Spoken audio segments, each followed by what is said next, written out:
Hi, I'm Mark T.J Keane. I am the founder of Sleeping Serpent and of Kundalini Dance UK. So Kundalini Dance, what is it? Well, we're going to take a deep dive into Kundalini Dance and how we activate the 7 chakras. If you like this video, I hope you do consider dropping it a like and subscribe to the channel. It's a fantastic way of supporting me and my work. Thanks very much.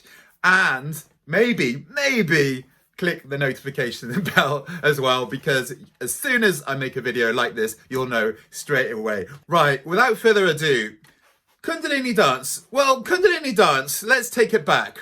I actually went all the way out to Australia from the UK back in 2005 and trained as a Kundalini dance teacher with Leola and Tara.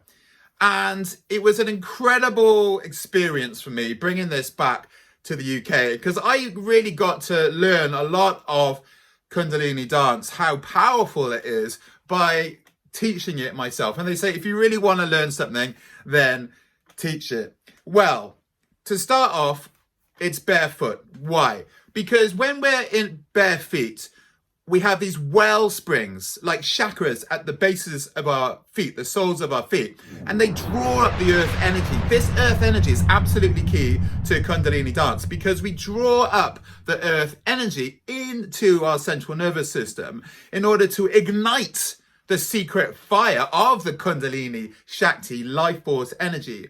And that is what we use to dance, right? To Kundalini dance our way up through the 7 chakras. You know, the reason we go through the 7 chakras in Kundalini dance is that, well, life is made up of 7 frequencies, like 7 dimensions of color that we see in the rainbow. So, you know, when we're going through the base, it's going to bring up issues of trust and belonging, feeling safe in the body. So that's why we start at the base. We rise it up to the sacral, and of course, that's going to bring up ideas to do with our sexual identity and so on, and how we relate to creativity. The solar plexus is going to be all to do with our power. Do we feel empowered? Do we feel that we are authentic, that we are in touch with our sovereignty? The heart space is our relationship with love. Do we really love ourselves? We've got to love ourselves in order to love each other, in order to bring love back from the true reality of the spiritual dimension into this physical world, which is a high calling. The throat center, do we feel that we can authentically express our truth? Or do we find that we're also saying and doing things to please other people and to fit into society? The third eye is our ability to see clearly where we are going. And the crown is our divine alignment to our higher self. We do also work with the ascended and expanded chakras. The thymus chakra is the upper heart chakra, where we come into a sense of compassion and forgiveness. So that's actually a higher aspect of the heart chakra. And because we're drawing energy from the earth, we are working with the earth star chakra.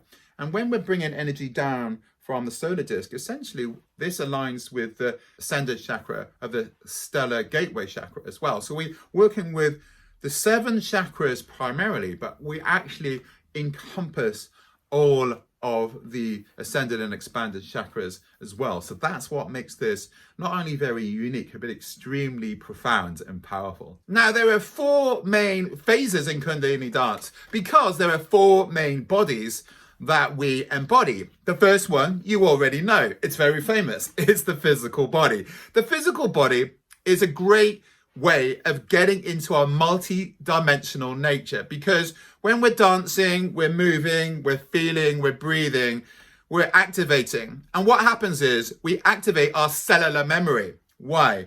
Because everything that we've been through in this lifetime and even before, it's all stored in the memory banks of our energy field, and that's deeply immersed into our cellular memory. So in order to know what's holding us back, what's holding our energy back, what's holding our conscious evolution back, we have to get into the physical body, feel into our cells, and awaken these memories in order to process them, right? A lot of the time, there might be a lot of disappointment, there might be a lot of anger, there might even be rage, sadness, whatever it is, it's all going to be stored there emotionally. So that brings us on to the emotional body phase, a cathartic release. Now, a lot of the time when I teach here in the UK, I do it outside. Then you're really on the earth. You can really feel the earth energy. We have a sacred fire in a sacred circle, quite often literally in a standing stone circle, because that's a liminal place, which is a power center where you can really feel the energy rising up from the earth.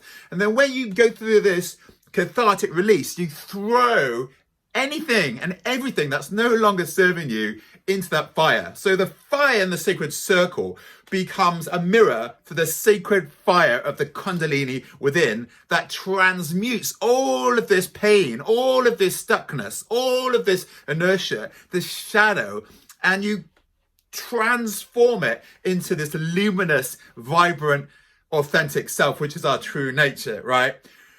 We want to do this with each and every one of the chakras, from the base to the sacral, to the solar plexus, to the heart, to the throat.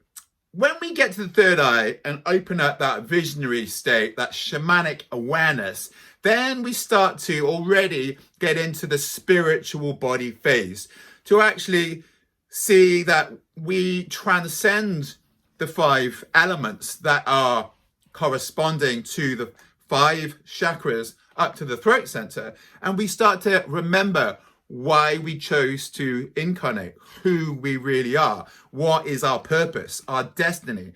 And from there, we can start to go up through the golden cord into the crown chakra of Sahasrara and go into that divine masculine space. So all the while, we're going up with the Kundalini Shakti, which is the divine feminine, in order to find a sacred union with the divine masculine, the golden ray that comes down from the solar disc, the ascended chakra, right there at the top of our energy field. And we start to draw down that spiritual energy down through each and every single one of our 7 chakras. And this makes this very powerful, because in Kundalini Yoga, for example, and many of the Eastern practices, there's an over focus on energy rising, Kundalini rising all the time, which is the divine feminine. Whereas in the West, with alchemy and Kabbalah and Western magical practices, we have a focus on bringing the energy down. We're a more solar culture as opposed to the East. They're more lunar. Our astrology follows the sun, their astrology follows the moon, and so on. So actually, in Kundalini dance, what's amazing is we focus on this divine feminine of the Shakti energy in order to bring down the integration of the divine masculine. It's a balance of divine masculine and divine feminine. And it's a balance of the Eastern and Western practices. And it's this powerful synergy that brings us into divine alignment and harmony and peace at the center. So the truth is that we want to get into our heart space. And that is the center. And that is perfection, where we find our pristine, perfect, immaculate soul, which is our true identity.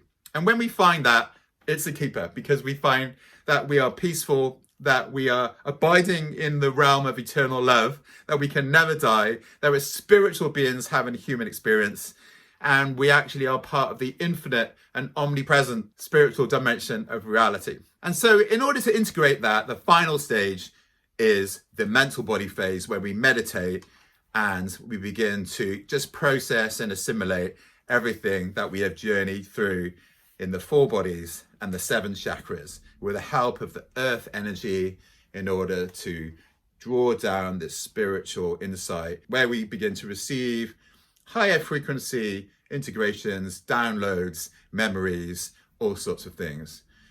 All things come into the center, into balance, into harmony, into love, into light. And it's a beautiful place to be. So if you are interested in joining me in Kundalini Dance, then I've got an online course, Kundalini Dance, the sacred movements to activate the 7 chakras. I'll drop a link in the description below. It actually forms a part of the Kundalini Clubbing events that I've been co-creating here in the UK with Kirsty Lewis. We start with the cacao ceremony, then we do some Kundalini yoga, then the Kundalini dance, and then we have a free conscious clubbing dance space before we all lie down and integrate with a gong bath. So I'll leave a link to the Kundalini Clubbing events as well down below. So if you did enjoy this video, like I said, it's a good idea to subscribe, and please do share this to at least one person that you think this will resonate with, or perhaps a WhatsApp group where you've got like-minded souls who are also awakening, getting into the Kundalini awakening, getting into spiritual dimensions. That's a really great way of helping me to help you to elevate the consciousness in this time of the Great Awakening as we transition out of the dark times of the Kali Yuga, the old cycle, into this new exciting cycle of the Dvapara Yuga as it's known. So it's very exciting times. Thanks very much for watching this video. My name again is Mark T.J Keane, and I'll see you in the next video.